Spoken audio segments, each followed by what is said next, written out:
네, 코로나19 확산세가 진정될 기미를 보이지 않고 있습니다. 지난달 초순까지만 해도 100명 안팎에 달했던 신규 확진자가 700명 선에 근접한 데 이어 하루 만에 900명대로 올라왔는데요. 자세한 소식 백순영 가톨릭대 의대 명예교수와 함께 짚어보겠습니다. 어서 오십시오. 네, 안녕하세요. 네, 코로나19 신규 확진자 수가 정말 걷잡을 수 없이 확산되고 있습니다.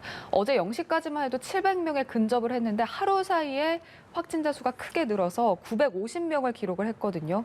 1차 대유행 정점도 훌쩍 뛰어넘은 규모인데 현재 추이는 어떻게 보십니까? 우리나라에 1월 20일 날 첫 환자가 나왔는데 2월 29일 날 대구 신천지 이 대유행으로 909명, 우리 900명대 본 것이 처음이었습니다. 네. 근데 오늘 950명 아주 충격적인 숫자가 나왔는데 과연 이것이 정점일까 하는 것도 현재로서 문제이고요.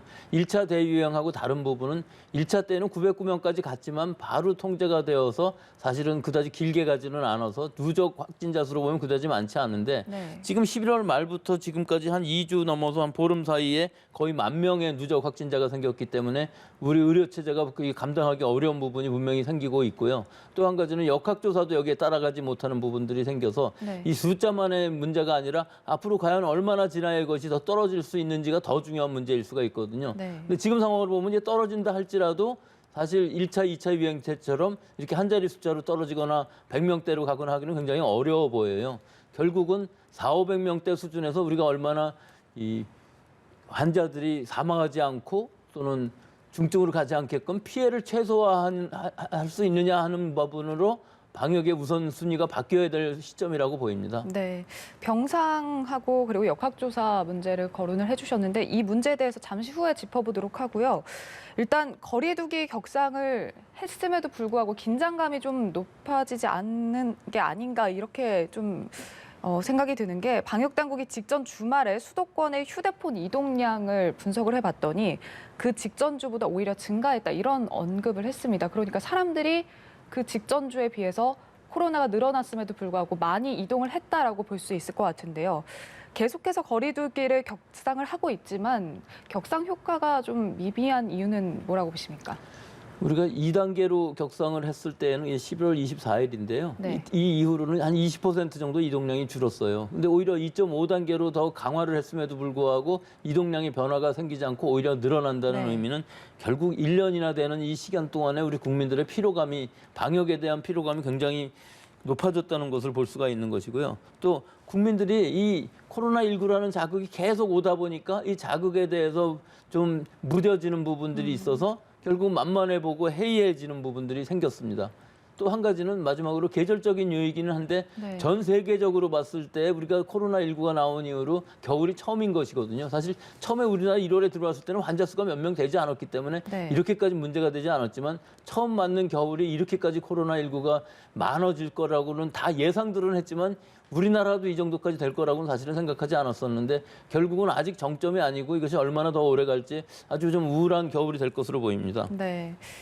일단 정부는 3단계로 가게 될 경우에 피해가 정말 극심하기 때문에 현 단계에서 막아야 한다. 그러니까 선제적으로 단계를 격상하지는 않겠다 이런 입장을 밝히긴 했습니다만 아무래도 상황이 이렇다 보니까 단계 격상을 고려하지 않을 수 없을 것 같은데요. 그 시기가 중요해 보입니다. 어떻게 보시나요? 그렇습니다. 우리가 1.5단계 격상하고 2단계 격상하고 2.5단계 격상하면서 조금씩 한 박자씩 엇박자가 나서 이 방역의 효과가 잘 나오지를 않은 부분들이 분명히 있거든요. 네. 지금 당장 3단계로 격상하는 것은 무리가 있지만 이 상황이 예를 들어 1,000명이 넘어가는 상황이 며칠이라도 지속이 된다면은 지금 상황에서는 우리 3단계 보고 싶지는 않았지만 일단 짧게라도 3단계를 먼저 선제적으로 하는 것이 중요한 부분이 있는 것이 네. 이 3단계라는 것은 사실 럭다운 수준입니다.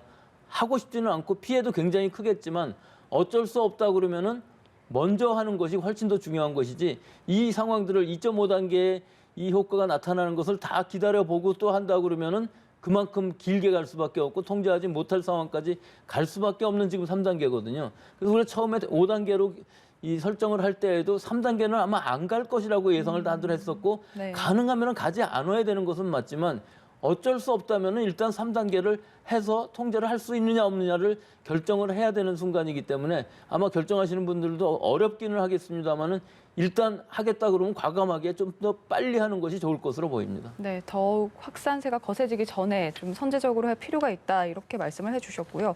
그리고 앞서 저희가 또 병상 부족 문제를 언급을 해주셨는데 이게 지금 확진자가 너무 많이 나오다 보니까 의료 체계 붕괴 우려도 함께 커지고 있습니다. 일단 확진자가 집중된 수도권을 보면 확진 판정을 받고서 집에서 대기하는 자택 대기자가 늘고 있고요. 그리고 또 확진자들이 이제 비수도권 지역의 병원으로 이송이 되는 등 이 수도권 병상 문제가 좀 심각해 보입니다. 예, 서울 수도권에서 대부분 환자들이 나오기 때문에 병상 부족이 심각해질 수밖에 없는 상황이고요. 네. 그런데 사실 이 병상 부족이라는 의미는 코로나19를 치료하기 위한 공공병원의 병상이 부족하다는 의미지 사실 일반 병상은 상당히 많이 있기는 하지만 그럼 우리나라 상황이 일반 병실에 그렇게 비어있는 입원실이 많이 있느냐 하면 그런 것은 아니거든요. 또 일반 병실인 경우에 있어서는 사실은 치료비라든지 입원비가 공공 영역보다는 훨씬 더 좀 비싼 부분들이 분명히 있어서 네. 이 공공 영역에서 일반 영역 쪽에 있는 민간 병원의 병실을 이용하자고 하면은 예산도 많이 필요할 것이고 또 일반 병원에 입원해 계신 분들이 많이 피해를 보실 수가 있죠. 입원을 하려고 해도 결국 더 어려워지는 상황이 되기 때문에 일반 치료도 어려워지고 일반적인 수술도 다 이루어질 수가 없고 특히 뭐 암이라든지 이런 기저질환을 가지신 분들의 치료는 더 어려워질 수 있는 부분들이 있어서 네. 전체적으로 지금 이 우리 의료 붕괴라기보다는 의료 공백 상황이 나타날 수가 있는 것이고요. 또 공공 영역을 이 전담병원으로 만든다 할지라도 공공병원에 있는 서민층의 이제 치료를 받아야 하는 입원 환자들이 결국은 치료를 못 받고 퇴원하는 상황들이 생길 수가 있기 때문에 이런 부분의 피해가 전체적으로 지금 뭐 심각한 상황일 수밖에 없고 네. 위기 상황이라고 할 수밖에 없어서 우리나라 전체에 있는 병상들을 얼마나 효율적으로 잘 이용할 수 있을지 사실 병상 자체로는 굉장히 많지만 이것들을 얼마나 효율적으로 지금 이용할 수 있는지 그것이 더 관건으로 보입니다. 네, 공공병상, 민간병상 이 부분도 좀 짚어보고 싶은 게 일단은 공공병상 중에서는 병상을 확충하려는 노력은 시도는 계속되고 있습니다. 일단 국립대병원에서 중환자 병상을 확충을 하고요. 그리고 서울대병원에서도 모듈 병상을 확보를 하기로 했습니다. 그런데 이게 워낙 확산세가 크다 보니까 이런 공공병상뿐만 아니라 민간병상에서도 어느 정도 동원이 돼야 된다 이런 지적도 나오고 있거든요. 그렇죠. 네. 결국은 이 환자 숫자가 늘어나다 보면은 민간 병상을 사용할 수밖에 없고요. 제가 생각하기에는 한 가지 더 있는 것이 지금 군대 내에 있는 병상들, 뭐 수도 육군병원이라든지 여러 병원들이 있는데 네. 여기에 있는 군인들 환자들도 민간 병상으로 좀 옮기면서 오히려 공공 영역일 수가 있으니까요. 군대 내의 병원이라는 것은 여기를 오히려 코로나19의 전담 병원으로 아예 만들어 놓고 집중적으로 치료를 하는 방법도 생각을 해볼 수 있을 것이고 네. 하여튼 모든 공공 영역인 것은 최대한 다 징발을 해서 해야 되겠지만 민간 영역은 민간 영역의 병원들과 협의가 필요한 부분이기 때문에 네. 사실 중환자실 같은 경우는 이 병상 확보하기가 상당히 어렵습니다. 중환자실도 계속 기다리고 있는 상황이지 거기 비어 있는 상황이 아니기 때문에 또 치료비 문제들도 그렇고 이것이 지금 간단한 문제가 아니고 사실 봄부터 이런 중환자실 병상은 모자랄 수 있으니까 확충을 해야 된다고 얘기를 했었는데 이 방역 당국, 특히 복지부 당국에서 계속 이것이 뭐 큰 문제가 없을 것처럼 잘 하고 있다는 것처럼 얘기했는데 지금 와서 보면 봄이나 지금이나 큰 차이가 없어 보입니다. 네. 또 지금도 많이 확충하겠다고 얘기를 하지만 이게 간단하게 확충될 수 있는 문제가 아니기 때문에 아주 심각한 상황이 될 수가 있어서 지금이라도 늦지 않았으니까 어떻게든지 이것은 결국 예산 문제 같은 것들도 있는 것이거든요. 네. 예산을 대폭 지원해서 결국은 민간 영역에 있는 병상들을 많이 확보할 수 있는 즉 민간 영역의 관계자들, 병원장님들, 의료원장님들과 제대로 협의가 될 수 있는 어떤 방법을 찾아내야 될 시기라고 봅니다. 네. 그리고 또 확진자가 늘어나면서 역학조사관들의 업무도 폭증했다 이런 지적이 나오고 있거든요. 한계에 내몰렸다 이렇게 이야기가 나오고 있는데 감염 위험을 안고 아무래도 감정 노동을 해야 하는 상황이고 그리고 또 처우도 좋지 않다 보니까 여기에 대한 대안도 좀 시급해 보입니다. 이게 지금 숫자를 역학조사하는 것도 훈련이 많아야 되고 경험도 많아야 되고 또 처음 하는 일을 하게 되면 굉장히 힘든 부분들 정신적인 노동일 수밖에 없는데 네. 지금 오늘 당장 950명씩 이렇게 환자가 나오다 보면 역학조사관들이 출동을 해서 그 확진자의 주변 동선을 다 찾아내고 하는 것들이 한계에 부딪힐 수밖에 없죠.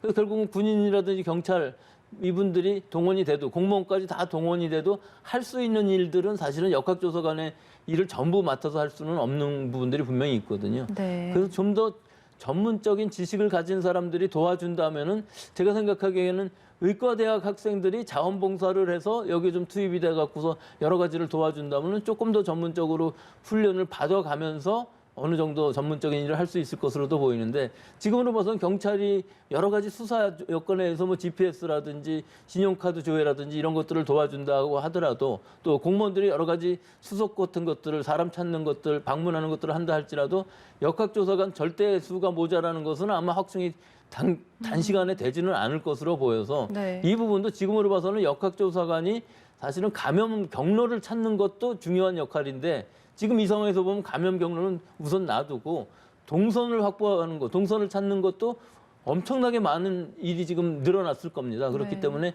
동선 찾는 것도 어느 정도 한계에 부닥치게 되면은 동선을 찾지 못하고 그 환자들이 지역사회에 N차 감염을 일으킨다 그러면 결국은 전체적으로 통제할 수 없는 부분까지 현재 와 있는 것으로 보여요.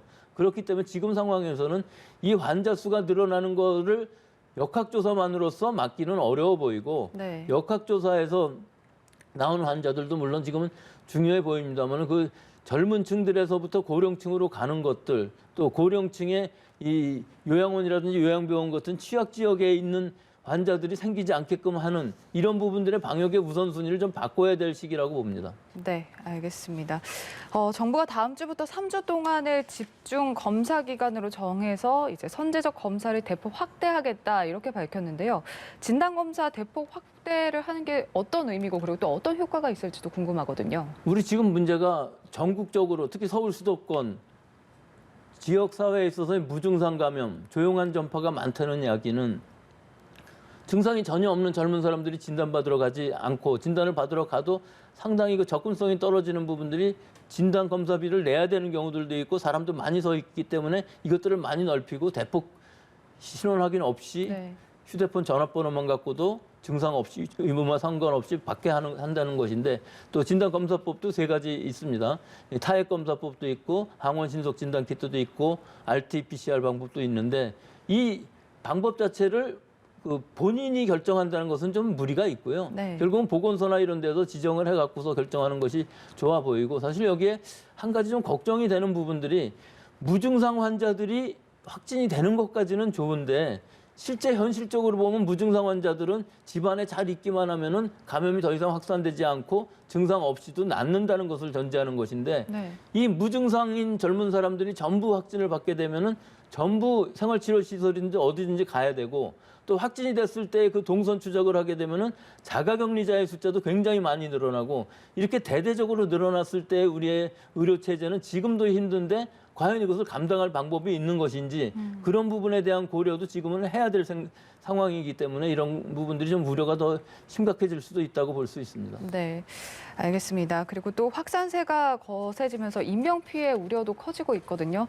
부천의 한 요양병원에서 60여 명이 집단이 감염이 돼서 코호트 격리 중인 상황인데 대부분이 취약계층인 70대 이상이라고 하는데 여기에 대해서는 어떻게 보십니까? 이거는 뭐 우리가 코로나19가 우리나라에 들어온 이후로 계속 청도 대남병원은 거의 100% 감염이 됐었고요. 네. 코호트 격리를 한다는 의미는 이 안에 있는 사람들이 밖으로 접촉을 하지 않기 때문에 외부로 전파는 되지 않지만 코호트 격리를 하고 있는 중에서 안에서의 교차 감염이 일어날 수가 있고 그 70대가 넘는 환자들이 감염이 됐을 경우에는 위중증 환자가 되고 사망하는 케이스도 높아질 수밖에 없고요. 네. 또 하나는 그 안에 있는 의료진들이 또 확진이 될 경우에는 밖으로 전원이 되게 되면은 의료진 자체가 부족해서 사실은 밖에서부터 투입이 돼야 되는데 이런 부분들이 지금까지는 잘 안 이루어져서 이 원내 감염, 특히 요양원 같은 취약시설에서의 감염에 있어서는 확진 환자의 비중도 굉장히 높아지고 지금 울산 같은 경우에 있어서 뭐 거의 50% 이상이 감염이 되는 이런 상황까지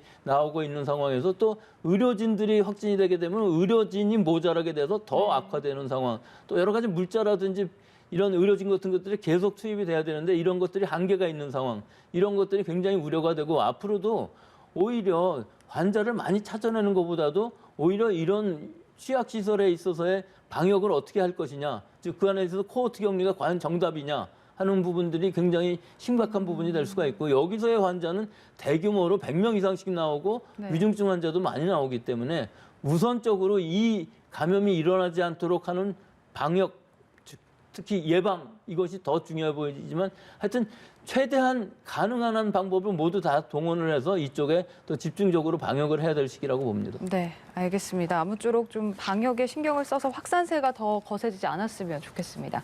지금까지 백순영 가톨릭대 의대 명예교수와 함께 코로나19 관련해서 이야기 나눠봤습니다. 오늘 말씀 고맙습니다.